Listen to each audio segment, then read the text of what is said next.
هذه المحاولة من جديد. السولية عبد الله السعيد والأمامية في اتجاه حمص يا ولد يا ولد يا ولد يا ولد يا ولد الله على ده هدف. لسه في حلاوة كده، لسه في جمال كده. محمد حمص استلام رائع داخل منطقة الجزاء، الراجل وقف الكرة ما اتحركتش من أمامه ويضع الكرة بمنتهى السهولة داخل منطقة الجزاء.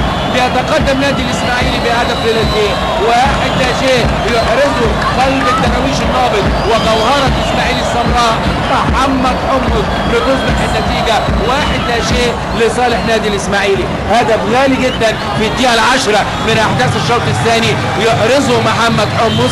تلقى تمريرة جميلة حمص، شوف التوقيفة، شوف الاستلام، التوقيفة 3/4 الهدف، الاستلام 3/4 الهدف. الراجل وقف الكرة بمنتهى العظمة ووضع الكرة بوجه القدم الخارجي داخل الشباك، يعلن عن اول اهداف اللقاء لصالح نادي الاسماعيلي.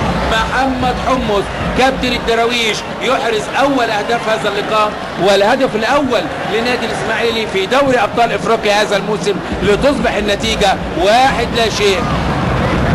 يبدأ بقى لاعبو نادي الاسماعيلي يهدوا بعض الشيء، تزداد الثقة في النفس، يبدأ بقى